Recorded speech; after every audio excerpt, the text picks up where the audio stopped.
so hard. Now everything is easy 'cause of you. Hi, everyone. Welcome back to Realtors Keeping It Real. I am Ireland, and as always, I have Jenni McKenna, broker owner of McKenna Property Management with me.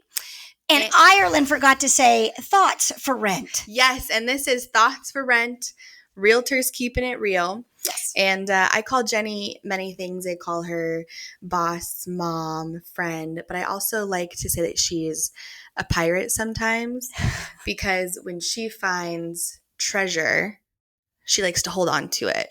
And I think that this is a good little analogy because one of the things that Jenni has always taught me is that finding a good person to work for you, finding a good employee is like finding hidden treasure. And you want to make sure finding that diamond. Yes, I agree with you. So we're going to talk about not only how to find the treasure, but then after finding the treasure, how to store and hide your booty like a pirate. Absolutely. Hide that booty, protect that booty. That's what you want.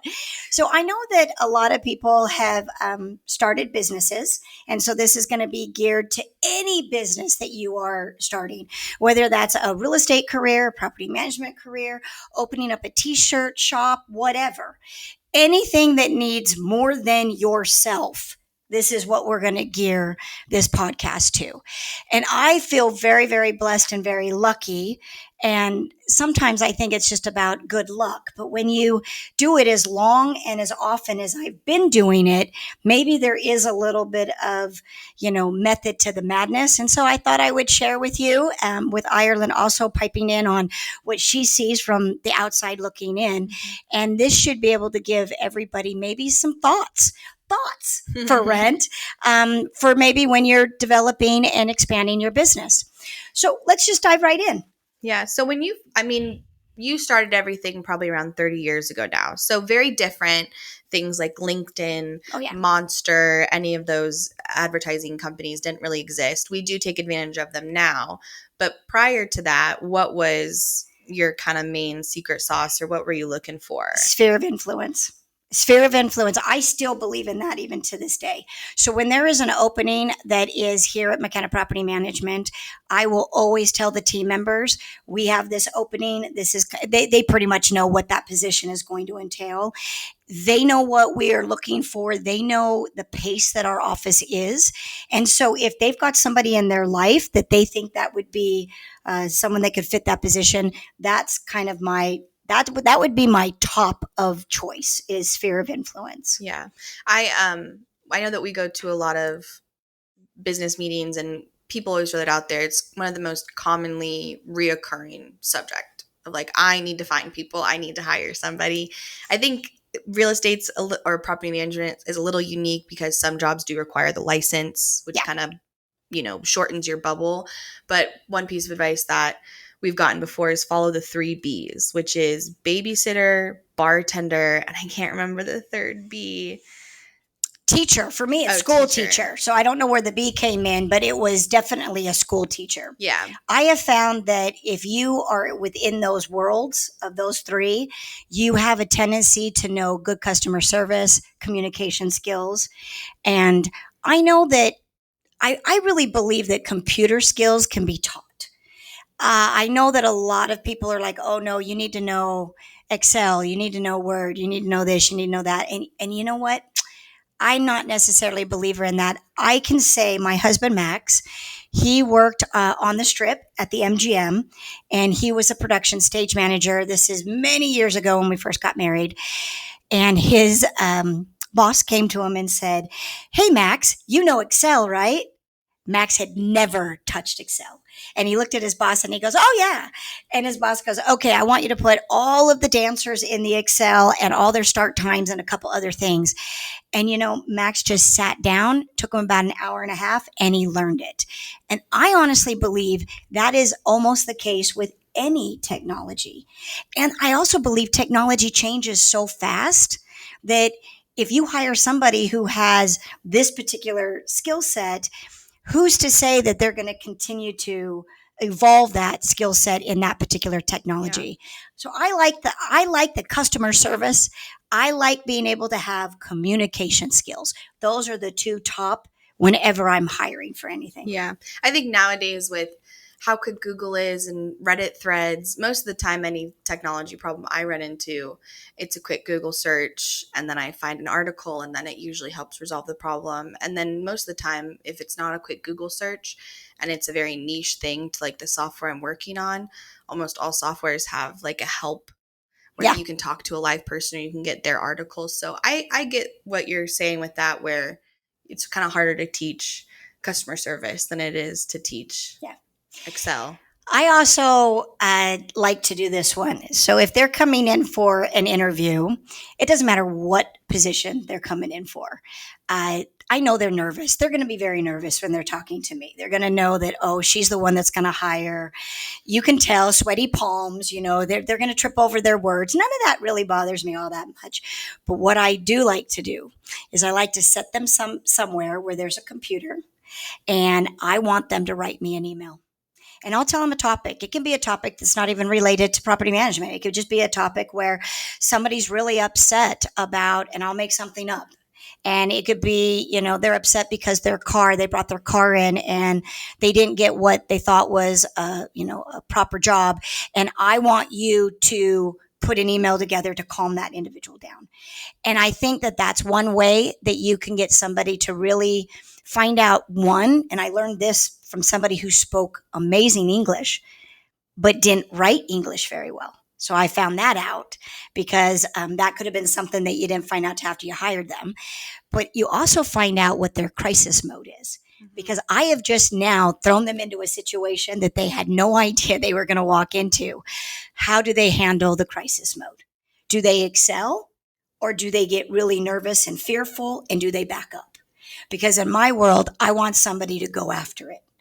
My theory has always been fail forward or fail your way to success. So I like that. I've sat in on a couple of interview sessions with you, and we've done the email thing, and then we've also had them write just even on an envelope, like write an address as if you were going to mail something, because we still do thank you cards, and there's still a couple of things that require us to write still, even though it's kind of older. It's kind of starting to age out. Okay, so you may say older, but let me defend that part of it. I do understand that in today's world, everything is pretty much computer generated. But if you're doing anything within the office for communication, you have to have legible handwriting. So if they're going to be coming into the team and they just need to write a quick Post-it note, I need to be able to read that, and everybody else needs to be able to read that. So I do know that writing is a lost art, and I get it, but I also want to make sure that they're legible, that at least what they're writing is legible for the team. Yeah. I think that I really like, even we just hired somebody recently. His name's Peter. He's a new hire to the team, and he came from Sphere of Influence. And a lot of other people on our team came from Sphere of Influence. But I believe Alonda, who you guys have met on the podcast, was a random resume hire, if I'm correct. That is correct. It's 50-50, I feel like, in the office sometimes. At one point, I did go through a little bit of a time where I was having a lot of turnover for the same position. It was the upfront desk position. So I started doubting what my skill set was for hiring. So I actually went out and found a company that does all the interviewing and then shortens the list and then sends you their top. And Alonda was part of that. And it was, you actually keep them on short term through that company. And then if you like them, you buy out the contract. That's expensive. So once I did it once, I was like, I don't know. That's a very expensive proposition. So if you're trying to keep a small business and you're trying to keep your costs down, you almost want to take the time or have somebody on your team take the time to go through the resumes and then not worry about having to buy out the contract of that individual. And I know right now, I believe your oldest or long-term employee is right at like 20 to 21 years or Well, something. if you count Terry, Yeah. you're going to be at 22 years. 22. But in actual, we do have an accountant with us that has been with us for 20 years. And then it goes 16, 15, 13. And so then you're even in, so you're starting to enter the double digits of people staying with you, which I think is a very, not super unheard of, but definitely unique. So what have been the things that you've done to keep them so around? I always look at it from, if I'm in a position of a workspace, what's going to keep me excited? What's going to keep me there? And I really believe that it is stretching. I think that when you stretch an individual, they're going to feel accomplished. They're going to be heard. They're going to feel like they are part of the team. So I call it keeping your plate full. And Ireland's heard this a bunch of times. Everybody in the office has heard it. When you get so efficient at what you do, you're going to end up with blocks of time. And so your plate no longer becomes full. And that is dangerous to me. I think that whenever a team member does not have a full plate, they might at that point start looking around and thinking, this may not be the place I want to be. I'm not really feeling like, I'm valuable here. I'm kind of doing the same thing every day. And I want to reward them for being so darn efficient. So I'll figure that out. You can kind of see it. And then you go in and by that time you kind of know where their skill set is and what they really like doing. And I will create another job, like a little something that adds to that so that their plate becomes full again. So that's number one. Number two is the atmosphere. I think an atmosphere of an office is essential. I think if you're walking in and everybody is down in the dumps because it's a Monday or they got yelled at from somebody that was upset and then they take that all the way through the office, that is not an atmosphere that you want to keep. So one of the things for me, thank goodness, I think it's kind of one of my superpowers, high energy. And I happen to have a really good outlook on life. I think there's something good to look at no matter what. So when I walk into the office, I'm usually one of the first to come in the office. I set that stage where it's going to be a great day and it's going to be happy. And there has been a couple times where I have woken up and I have been I can't shake it. I've been in a really, really bad mood. I will not go into the office that day because I know by me coming in the office what it will do to everybody else. So I would say optimistic. And then what we do is we have, why don't you talk about our little 8:50 to 9 o'clock thing that we do? Yeah, so it used to be every single day where 8:50 to 9 we would do a morning huddle and the whole team would get together and we'd meet in the conference room. We do it now on Mondays, Wednesdays, and Fridays. So we went from 5 days to 3 days. And it really is, each day is a different theme. And we've kind of spiced it up consistently throughout the years, which I also think plays a part to environment is don't let things get dull, Yeah, don't switch let it it get up every boring. single year. So at least specifically for this year, Monday is Motivational Monday. So whoever's in charge of that morning huddle needs to come in with something motivational to speak about. And then Wednesdays are, we go over the 10 bold truths, which I think we've talked about on this podcast before, but it's the Keller Williams 10 bold truths that he lives by. And we basically pick one and we talk about it, or we talk about all 10, or we watch a video that relates to one of them. And then on Fridays, we do Fun Friday. So whoever's picked for that day can bring in a game. Even today, we did music trivia. We've played golf before.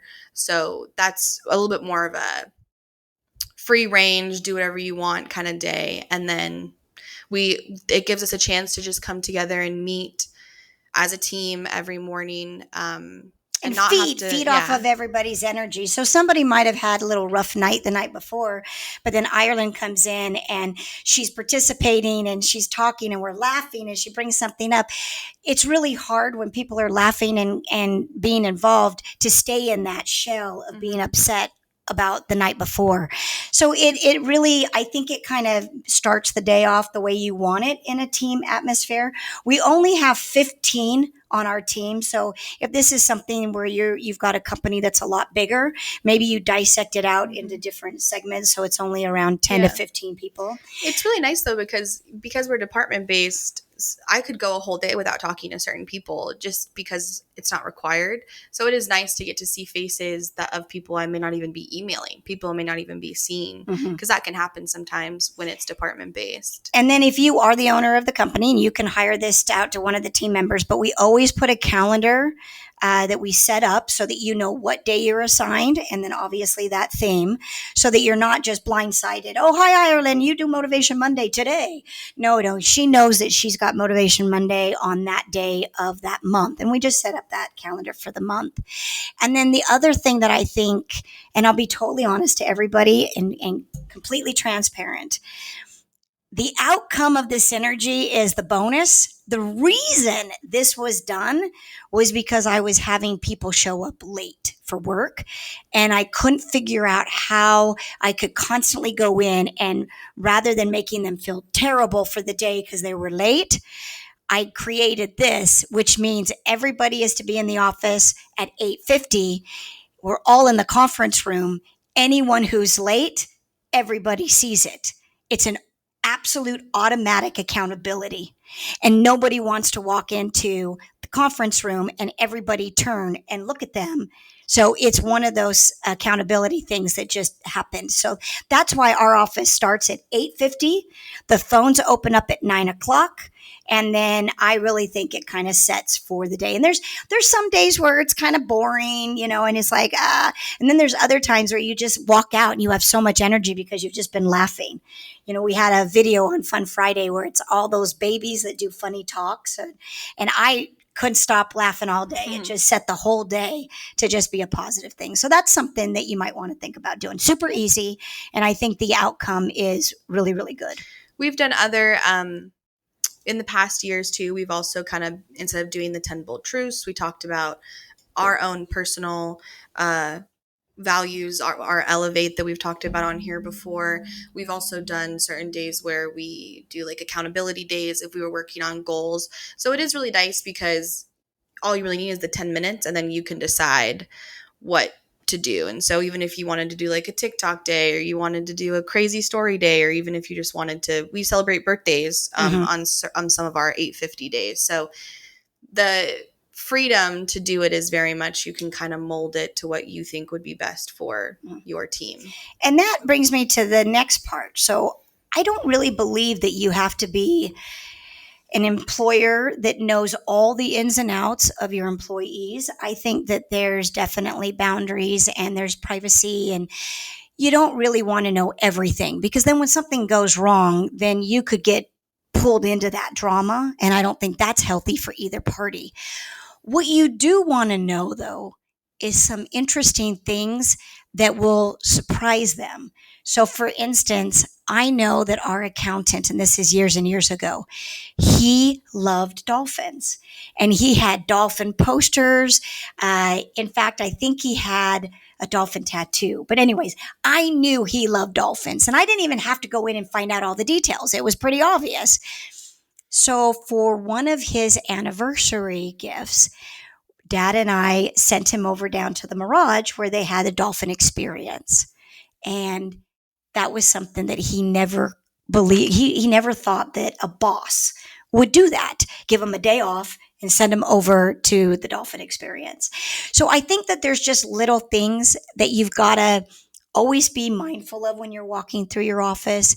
I found out that one of our team members had a pretty nasty breakup, and I always feel bad when there's a breakup. And you don't want to go over and have them shed all the stuff, because that's just going to rehash all those terrible feelings, right? So what I did is I just ended up sending that individual a little succulent that just said, "Hey, just want to let you know that I think you're pretty cool and pretty special, and I hope this brightens your day." And it came a couple days later after I found out. But I think those are the things where you want to make sure that each team member is unique and that their voice is heard, their talents are acknowledged. And I think that's how you get longevity. Yeah. I know that, Max, I don't know if he does this because he's my dad or because he's my boss, but we'll say that it's because he's my boss. He there's these Japanese chocolate mushroom treats that I love, and randomly they'll just be on my desk. So even something as small as giving somebody a treat or a coffee or whatever, like whenever I see those on my desk, I always think, oh, he thought about me. I have a coworker who, she's so sweet, she'll randomly buy me peanut M&Ms, and I'm like, oh my gosh, you thought about me. So it's even small things. Obviously the dolphin exhibit was for an anniversary, but getting those kinds of things on a random Wednesday, it brightens up your day for sure. And I think that's what's helped our longevity, is that they know that I mean, I like to say we're a family, but you really don't want to be a family in a work environment, because that could cross the line. But I do really look at all team members as important people in my life. And so if I would do it for my daughter, my son, my mom, then I would do the same thing for those team members. So the other thing that I would like to share, and this is something that's a little difficult for me: hire slow, fire fast. Gary Keller, he has a whole class that you go to that helps you figure out your missing person. And that stuck with me, because sometimes I will always try and give the benefit of the doubt to that individual if they're constantly making the same mistake. I understand mistakes are made, but if it's a constant mistake, same one over and over and over, I always am probably too much of a softie, and I think I need to fire faster. If you know that's not going to work, if you know that that's not the right fit, that that's not the missing person you're looking for, don't drag it on. It's probably easier for them too not to be so involved in the company, and fire fast. Yeah, I think a lot of companies and a lot of people use a 90-day probation or a 60-day probation when they first hire. And I've just always really thought to myself, that is the chance for you to decide on day 90. You should either be able to say, yes, I see this person being here for a very long time, or no, I don't.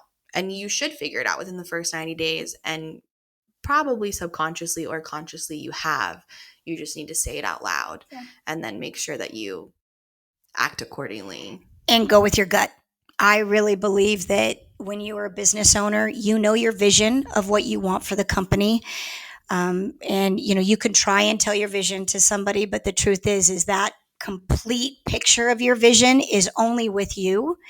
So if your gut is telling you that this individual is not the right fit and it's not going to help you get where you want to go, just end it. Absolutely. Give them the opportunity to go out and be part of something that they can help participate and help build, even if that's not your particular company. Just like how we said at the beginning, it's like finding treasure, and sometimes if you go, I mean, I've never done this, but I've heard that if you go searching for oil or you go searching for gold, there's going to be some times where you don't strike. But the minute you strike, you'll feel it, and then you'll be able to act accordingly to maintain that treasure that you found. Because I really do think that employees are treasures too. I agree with you 100%. And do not let anybody poach your treasure. And the way you don't let people poach is you treat them well. You pay them well. And if they're sick, let them be sick. Yeah. Let them take the extra day, the next day, even if that's going to cause a little bit of hiccup. Let them take the next day and let them feel better. Or if there's an emotional issue, just let them have the day off. Somebody came in and there was something going on with their family, and you could just tell that they weren't quite right, but they didn't want to let me down by missing a day. I'm like, go home. You need to go home. Absolutely. Yeah. Well, hopefully you guys can take our advice. Hopefully if you're looking for somebody out there, you're looking for your own piece of treasure, you find it. And if you have any other advice or you have any suggestions that have worked really well for your own business, feel free to leave a comment below, and maybe we can use it and apply it here and take advantage of it. Absolutely. And if you like getting advice from us and hearing our stories and thinking about different ways you can grow your company, then click follow, click subscribe. We're on here weekly, and you hear from me and Jenny and Max, and so we're always happy to talk about the thing that takes up most of our day. So. That's right. And you've been listening to Thoughts for Rent, Realtors Keeping It Real.